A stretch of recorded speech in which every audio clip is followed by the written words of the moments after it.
This podcast is brought to you by Funkaway Extreme Odor Eliminator.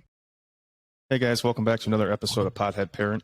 Today we have one of my favorite and most interesting podcasts to be. Our friend Jacob Suarez, aka Biggie Clean. He, quote, cleans up crime scenes for a living.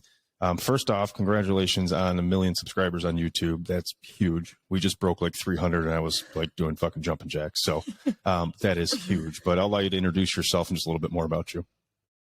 Yeah, awesome. Thank you, Derek. Appreciate it. So Jacob, been cleaning up crime scenes for a handful of years now. I'm just about 4, and I've been doing that since high school.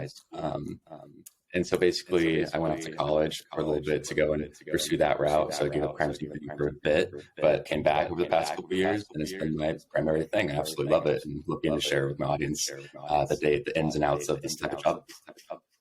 What made you say, hey, I want to do this? And you said in high school, right? And that's pretty young. You look pretty young now, but that's what, only a couple of years ago, probably. Can't be too long ago. Yeah. But what made you want to get into this? Like watching crime scene investigation or something, or like? Yeah, well, it was kind of interesting. So my uncle, he started the company out here in Oregon, and he just wanted to try something different, because he was doing a desk job for most of his life, and he saw this type of career, saw how much money he can make through it, and the type of lives he can impact, and he was like, hey, this might be for me. And I just did it with them, just as a helper. And just trying to help him grow the business and all that. So yeah, I was still in high school when I was starting it, and it just sounded fun to me. So I love it. That's a lot to take on as a kid. Holy shit. So growing up, there was a movie, it came out, it was like Sunnyside Cleaning and probably, right? Something like that. Have you ever seen it? I've heard of that. Have you heard of it? Mm-hmm.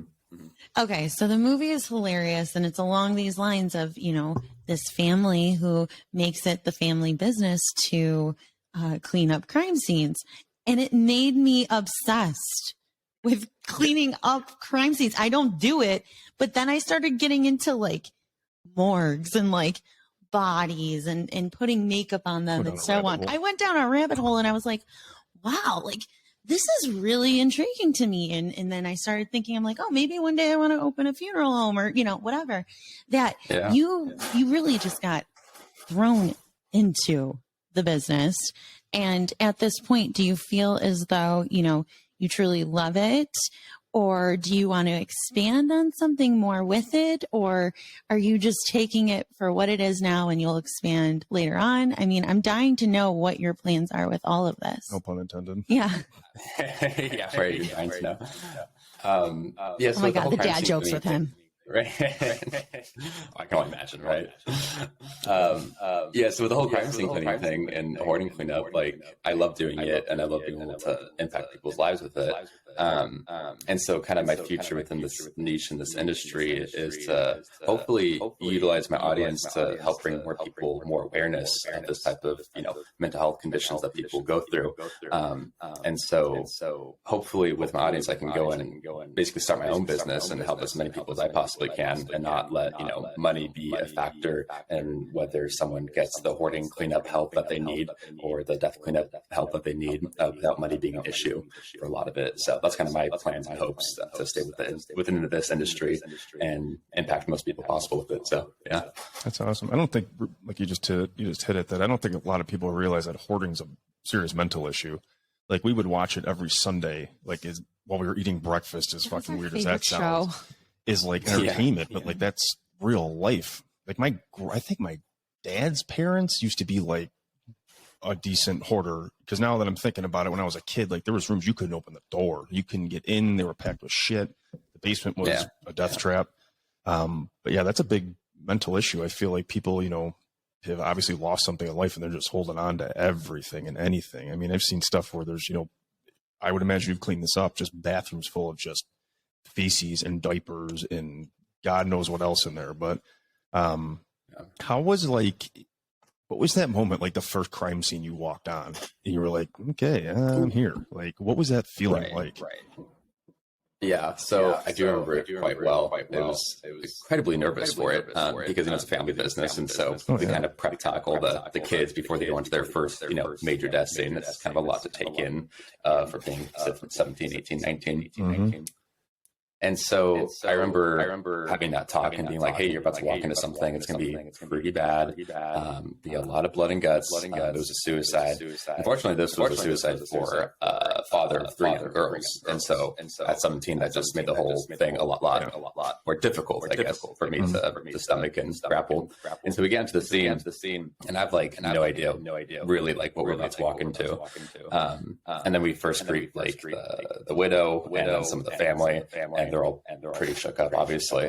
And then we get onto the scene, and my heart's beating like super bad at this point. And I'm like, oh gosh, what is this about to look like? And so we get in there, we take a look, we figure out what we need to do, and it was just I started working on it, and I had to take a couple breaks in between just because it started getting into me, it started getting into my head about like what happened and all that. But once you focus yourself, I was able to, finish the rest of the job and make it look like nothing ever happened. But yeah, I'll always remember that first job as being just so like intense and nerve wracking, because it's just like, that's real life, it's something you don't. So the really get families, exposed to. they're still like, I would assume, again, I've never experienced this, that it's a crime scene, like the family's gone, but the family's still there a lot of the time when you get there. It's kind of 50-50, I'd say. Sometimes the family's there to go and collect some of their like stuff that they owned and family memorabilia. A lot of them are out of town or don't even live close, so they just fly in for a day or two, get what they need, and then finish up what they need to do. But yeah, sometimes the family will be there for a while because they got nowhere else to go, or that's just their primary residence, and they're figuring out things. So yeah. Now with, I do want to say, because you did bring up that it was a suicide, and, a big part of our show is talking about mental health and suicide and just kind of getting rid of that taboo of opening up and talking about it.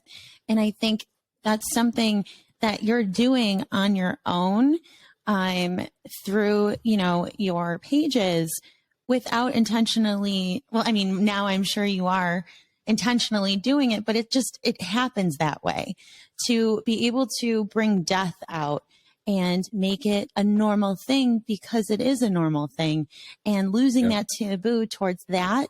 And then now, talking about mental health and suicide, there's gotta be a huge influx on, how many, unfortunately, it's weird to talk about it like this, but like bodies that you are cleaning up and in situations that you're cleaning up that are, due to mental illness and suicide. And, have you seen it be those type of situations more so now?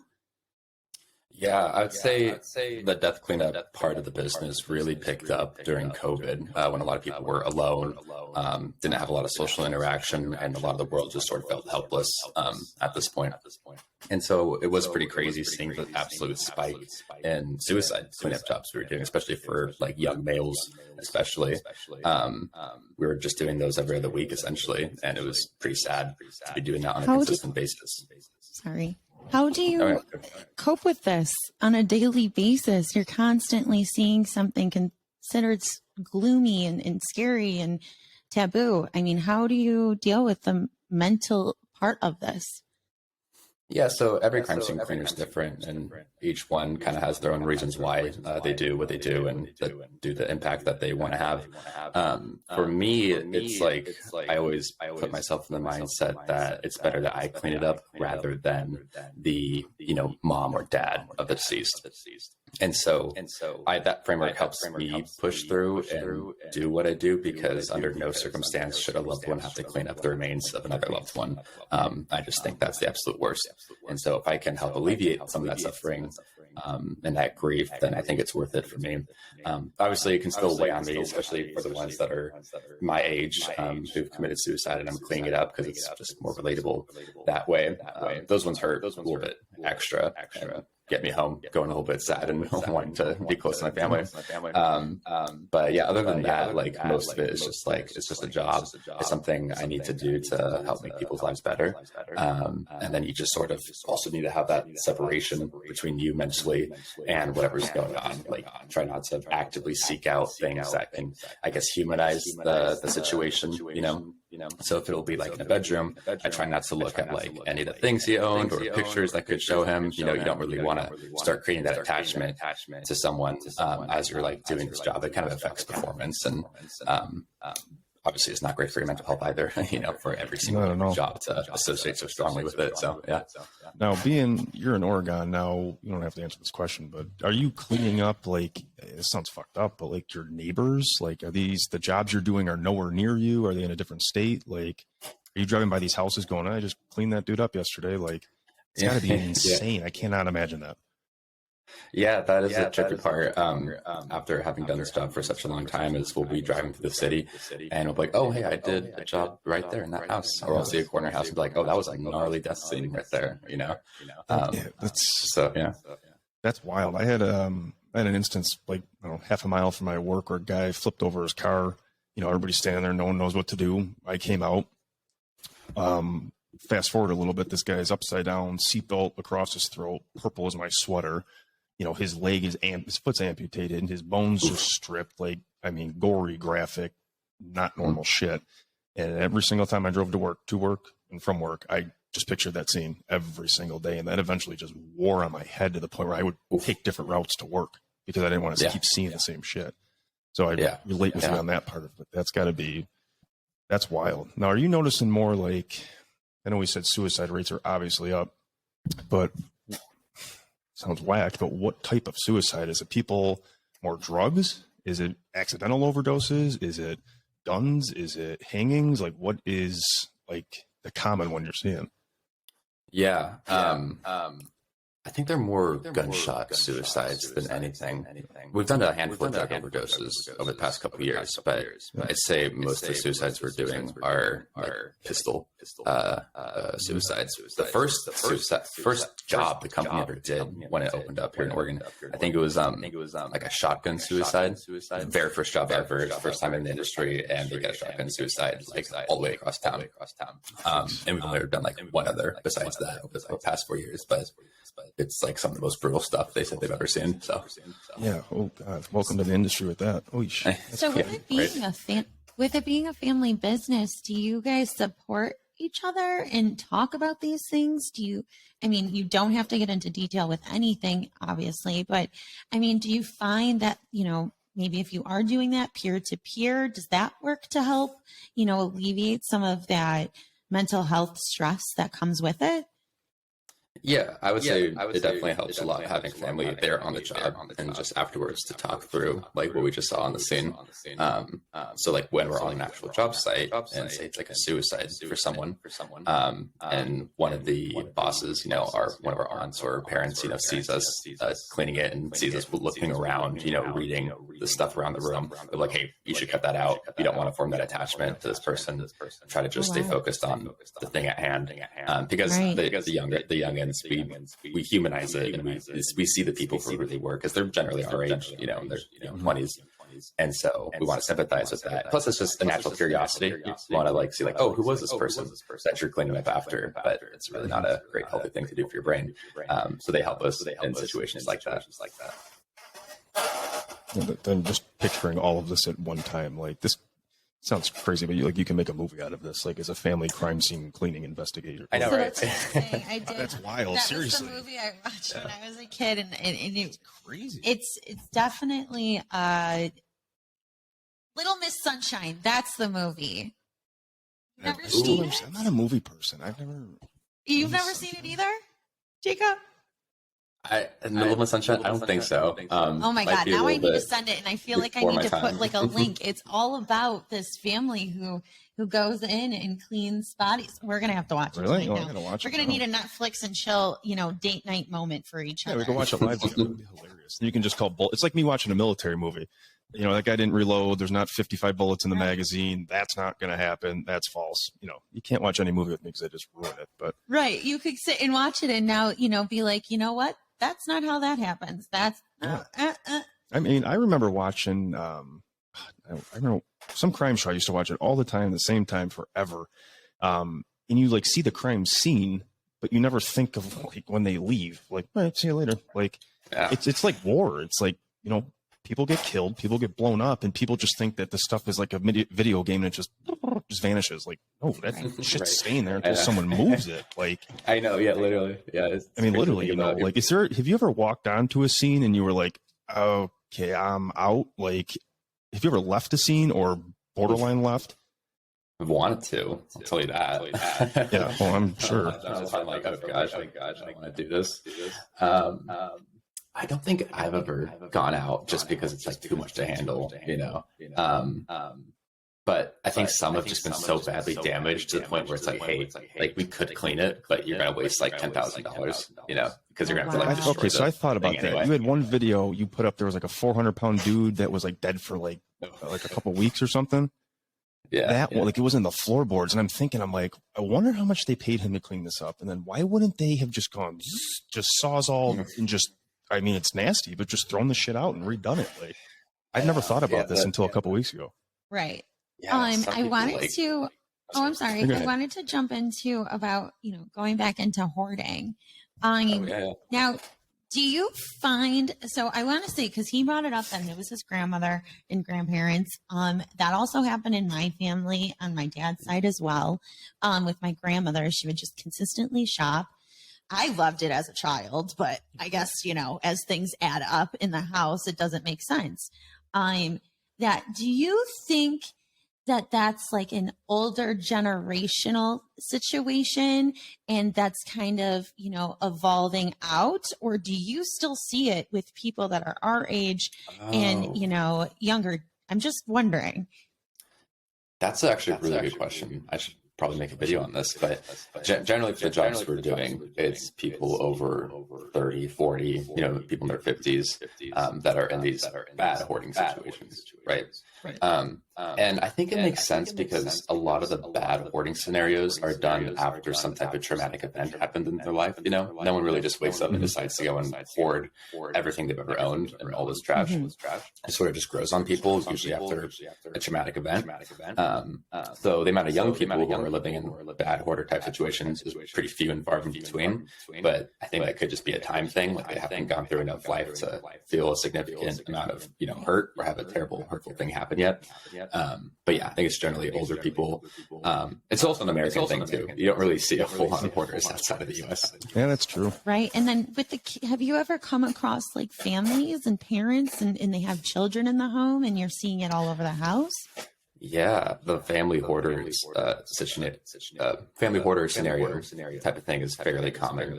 And it's a very interesting thing to study, like as a case study. Like if I was a psychologist, I would love to like look into family hoarding, because traditionally, if someone's a hoarder, you know, it's one I'm cleaning up after. Chances are their parents were hoarders, you know, so it does kind of go down the family line, I guess, in a way. Yeah, very much generational thing. If your mom was a hoarder, chances are you have a lot of those hoarding traits or tendencies, or if you grew up that way, you'll just see that as normal, and that's just like how like you should have your house. Is there one situation? I'm sorry. With hoarding and then cleaning up dust scenes, is there one that you feel, you know, outweighs the other on, you know, what you like to do or, you know, what fulfills you more? Or are they just so completely different that it must be? Yeah, they're quite different types of jobs. And the cool thing about this job specifically is that you get such a good variation between what you do every day. Like no one job is exactly the same as another. Right. And that's just always like super exciting because you get to try something new essentially every day and solve big problems every single day. But I'd say on general, like I prefer doing more like the level 3 hoarding type scenarios because they're still pretty bad and extreme. And it's super satisfying to do. And that after result just looks phenomenal. But anything after that level, it gets just really, really intense, awkward, or just really disgusting and not super fun, or just smells awful. So, yeah. I can't. What was the video you did the other day? And I even sent him a message. I'm like, dude, I literally almost threw up in my mouth. You were in a crawl space. I am so claustrophobic. Like, if you put me underneath this little table, I'd have a full-blown panic attack. And he's in this crawl space cleaning this shit. I literally couldn't breathe watching the video. Like, so obviously you're not claustrophobic. Like, what are you afraid of, or what makes you like, that's my limit, I'm good? Right. Because I can't imagine there's much. And it doesn't have to be crime scene. It doesn't have to be hoarding. It doesn't have to be anything. What is it that irks you? Yeah. Oh man, like you know, sinks when you haven't done the dishes in a long time, like that weird goopy wet stuff at the bottom. Yeah. Yep. Kids, I know exactly. Not touching that, man. Not touching that. That's hilarious. but he'll clean brains off the floor. But I've got to imagine, like, you've developed your own OCDs over time of, like, especially being a cleaner like that, like, everything's got to be meticulous. It's like military cleaning, I would imagine. Like, used to tape off vents and stuff, like. Right. I mean, is that dry? Like, I would say like I am pretty meticulous. I think I am more meticulous than I was before the job. But then again, we're cleaning up hoarder homes and like extreme biohazards. We're not doing like white glove tests on these houses. We're just making it livable, right? So I don't have as clean of a space or home than a lot of my audience might think I have. I just have a very livable space, you know. And if I see like people in the car business forever, like they think you drive the new cars, but you drive the shittiest cars, or like, you know, it's the opposite in any industry. It's hilarious. But like his videos of talk about like getting stoned and sitting there and just, you know, scrolling through YouTube, like his videos of like cleaning like the stove and the dishwasher and that little fucking rim. I was like, dude, this is ridiculous. Like spots you would never even know it need to be clean. That I'm just like, oh my God, I don't even want to know what it looks like. Well, you're the cleaner. He's the cleaner in the house, like the meticulous one. I'm like you. I'm like, I need to just get things done so that we can keep going with our lives. And he's the one that can get the, you know, the detailed in. And it needs to be like that. You need that yin and yang. I mean, I'm not sure. Do you, again, I'm an intrusive person. I just you're like engaged, to talk. right? You're engaged? That's right. I am engaged. Okay. Yeah. Okay.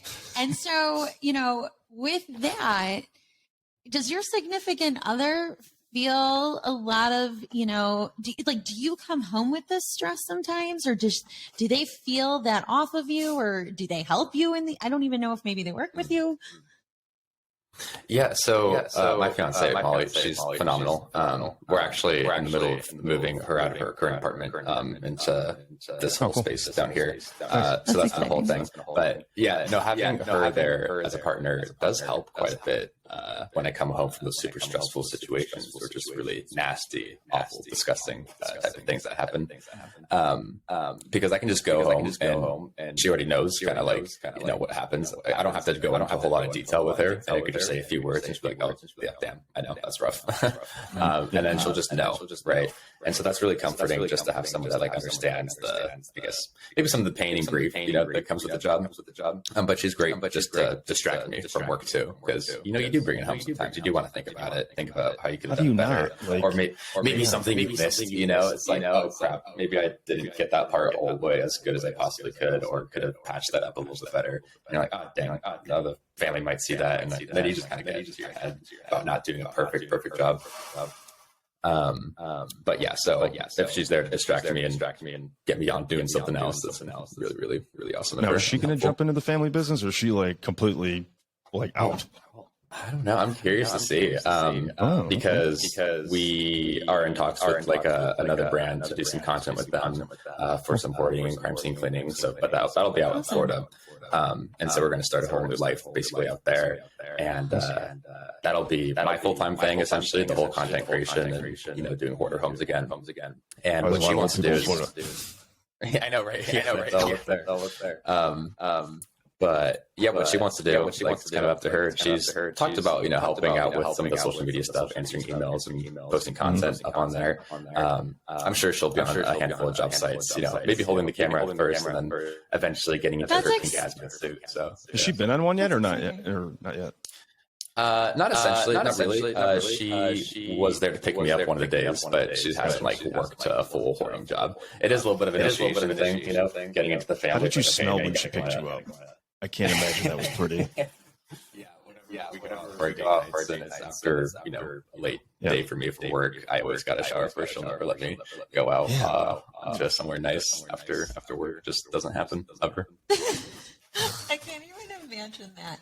Like, you're like, oh, just getting ready for my date night. Gotta take, like, I mean, do you feel like, I mean, there's obviously things that you have protocols to take, and you're very careful with everything, but like, that's got to stick on you, right? That scent, that nastiness, all of it, or no? Yeah, I mean, it gets into your nose, and once it gets into your nose, it doesn't leave for a good while. The smell of death is so specific and so pungent.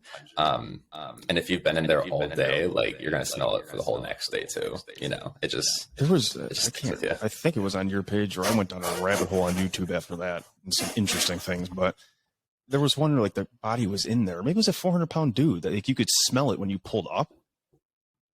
Yeah, that was tough. Yeah, like, you pull into the neighborhood street and it just hits you, and you're like, oh no, what are we going to do? Okay, I thought so. I'm like, holy shit, like I can't. I do have one more question because I feel like I want to let you go. I feel like you have tons to do and you're constantly talking about this kind of stuff, but you know, So fun. I love it. you do love it. Okay, good.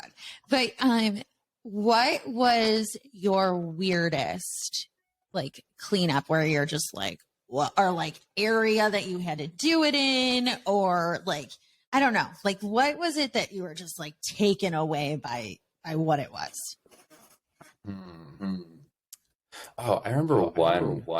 We get called to do a hoard cleanup. That was what we had talked about on the phone. That was the emails. And it was specific to just like one room, sort of in the middle of the house. Like you had to go around this room to get to the rest of the house. It was just kind of, maybe it was like an office space or something, but they converted into a room. Rest of the house was pretty clean. It was like a mini mansion, you know, pretty nice. But this one room sort of in the middle of the house, you open it up and it's just filled up to like the ceiling with like beer bottles, just garbage, just cans, just random stuff like that. It was pretty nasty. And so we got a call. We're like, oh, let's also the whole family's here. So it's like mom, and then just a handful of kids, you know, and they're like teenagers. We're like, okay, this is very strange, very specific, but we're just going to get to work. And we get halfway through cleaning it up, and you notice like, hey, there's like a lot of blood on the floor. Like, what's going on here? Did someone die here? That's what we asked. And they're like, oh yeah, my husband died a few days ago. This is his room. And you're like, oh, well, that is a little bit different than what we were talking about on the phone. Cleaning up blood is a little bit different than trash. So it might be a little bit different in the price. And like, oh, that's fine. And so we end up ripping up all the carpet and doing a whole death cleanup job for this family while they're just chilling in the living room, you know, just going about the rest of the day like nothing had happened. And yeah, so we do the job and collect payment and everything was fine. They didn't seem very bothered by it. So the guy, if I had to guess, died in the room and then they just filled it with trash, or maybe he died in the middle of it. Or I think that was his room. Like that was the husband's room. That's where he lived. That's where he worked. That's where he slept. And he just was a hoarder for that one specific area. He had just oh wow. Yeah, just passed away. But they didn't seem very hurt by it. So that was the very suspicious part. Right, you're just like you just are cleaning up, but you're just like looking around, like.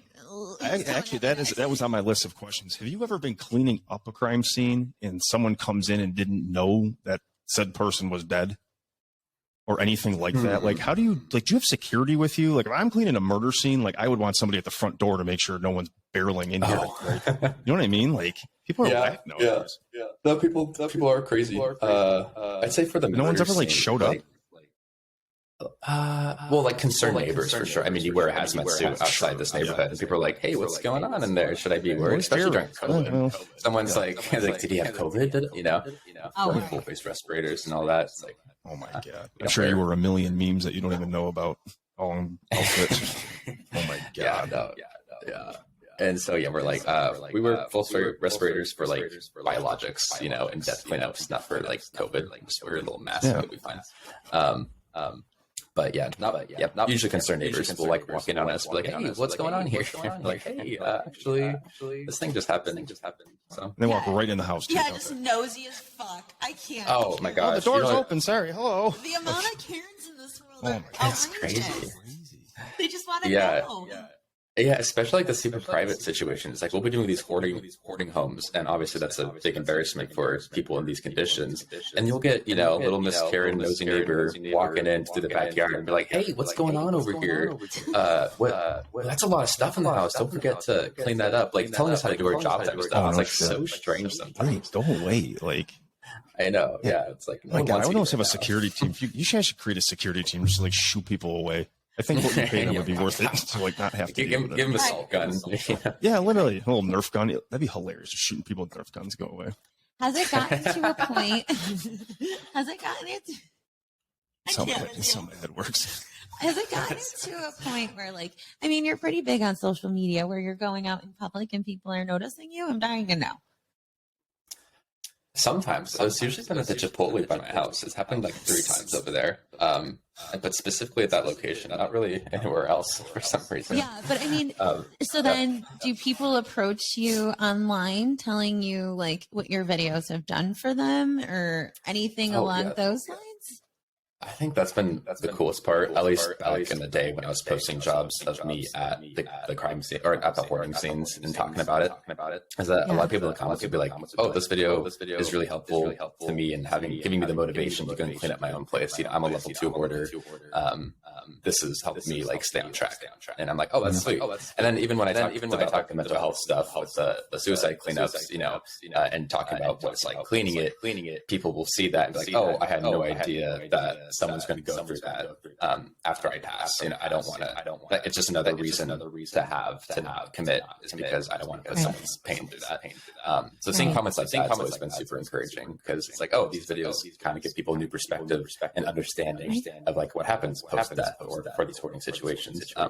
Helps them understand better and helps them make some better life choices. So yeah, especially nowadays. Well, I mean, actors left and right committing suicide, and people like it's like normal now. You hear people commit suicide, you're like, oh, like it sounds horrible, but like it's just such a norm now. It's just, I mean, on the veteran end, it used to be 22 a day, now it's 44 a day. It's just like something's got to give or stop or change or something. But like you're saying, like what we're trying to do is the education part of it. Like you educate on, hey, if you commit suicide, this is what your family is going to go through and everybody else and you. But on our end is like, hey, don't get it to that point. And if you're at that point, you know, do A, B, C, D. But it's just, we believe education is going to be huge on all aspects just to help everybody. But, I mean, I guess the last piece I'll kind of just ask you is, I mean, what, as far as mental health, what do you recommend or what would you like to say to anybody going through anything or someone has someone going through something or anything? I mean, you see the end result of that. What would you want to say to those people? Right. Yeah, I would say there's always people that care, and there's always people that are going to miss you if you're gone. I've seen it on every single suicide job I've been on. Just parents breaking down, friends breaking down on their knees crying. You will be missed, and the pain and trauma people go through in such scenarios like this is intense. And there's always ways to reach out and ask for help and to better your life situation, and it does get better. So. Yeah. Thank you very much. And that message will go very far. Again, thank you for coming on. We would love to have you again. I'm sure you'll have some more stories, unfortunately, in between here and now, but the message that you're sending in your education is huge. I'm going to continue to watch those claustrophobic videos to try to break my phobia of that. Probably not going to happen, but I will try. But again, thank you so much. And then guys, we'll see you on another episode of Podhead Parent next time. Thanks. Thank you. Thank you. Thank you.